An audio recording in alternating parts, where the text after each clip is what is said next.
এই রেসিপিটাকে আমরা বেগুন বিরিঞ্চি বলি, তোমরা কি বলো অবশ্যই কমেন্ট করে জানিও।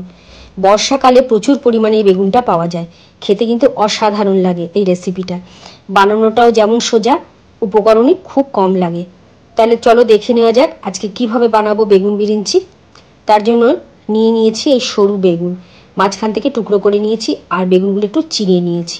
তাতে কি হবে, ভেতরে কোনো পোকা আছে কি না সেটা বোঝা যাবে, আর মশলাটাও খুব ভালো মতো বেগুনের মধ্যে ঢুকে যাবে।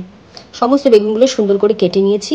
এইবার নুন, হলুদ আর একটু চিনি মাখিয়ে 10 মিনিটের জন্য রেখে দেবো, তাহলে বেগুনটা খেতে খুবই ভালো লাগবে। সমস্ত বেগুনগুলো একটু ঘষে ঘষে এইভাবে নুন, হলুদ, চিনিটা মাখিয়ে নেবে যাতে ভেতরেও চলে যায়। এইবার একটা মিক্সি জারে বেশ খানিকটা রসুন নিয়ে নেব। এই রান্নার মূল উপকরণ কিন্তু রসুনটাই। নিয়ে নেবো ভেজানো কয়েকটা শুকনো লঙ্কা আর 1 মুঠো ধনে পাতা, মিক্সিতে একটু পেস্ট করে নেব। এইবার রান্নাটা সর্ষের তেলে করব, তার জন্য একটু বেশি পরিমাণে তেলটা লাগবে। প্রথমে বেগুনটা হাই ফ্লেমে ভেজে নেব, বেগুন যেন খুব বেশি নরম না হয়ে যায় সেই দিকে একটু খেয়াল রাখবে। এপিট ওপিট উল্টে খুব ভালো করে বেগুনটা ভেজে নিতে হবে।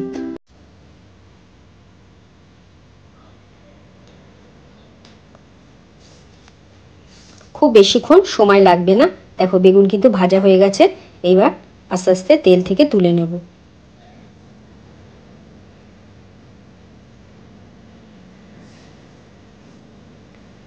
ওই তেলেই দিয়ে দেবো সেই বাটা মশলাটা, কোনো ফোড়ন টোড়ন দেবার দরকার নেই, মশলাটা সরাসরি দিয়ে দেবো। এই রান্নাটা কিন্তু করতে খুব কম সময় লাগে, খেতে অসাধারণ হয়। একবার অবশ্যই ট্রাই করুন। মশলাটা একটুখানি নেড়ে চেড়ে সামান্য মিক্সি ধোয়া জলটা দিয়ে দেবো, আর দিয়ে দেবো একটু হলুদ, সামান্য একটু কাশ্মীরি লঙ্কার গুঁড়ো আর পরিমাণ মতো নুন দিয়ে মশলাটা একটু কষিয়ে নেব। মশলা থেকে যখন পুরোপুরি তেল ছেড়ে যাবে তখন দিয়ে দেবো বেগুনটা।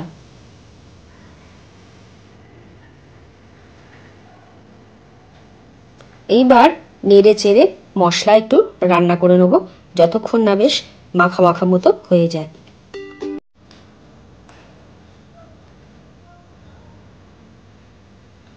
দেখো জলটা মোটামুটি শুকিয়ে তেল ছাড়তে শুরু করেছে, একদম রেডি হয়ে গেছে, মশলা একদম মাখা মাখা হয়ে গেছে। দেখলে তো কত সহজে রান্নাটা হয়ে গেল। ব্যাস এইবার কিন্তু গ্যাসটা বন্ধ করে দেবো, রান্নাটা আমার অলমোস্ট ডান।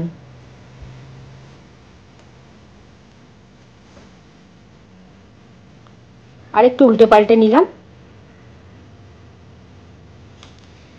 ব্যাস একদম রেডি আমার বেগুন বিরিঞ্চি। এইবার একটা পাত্রে ঢেলে নেব।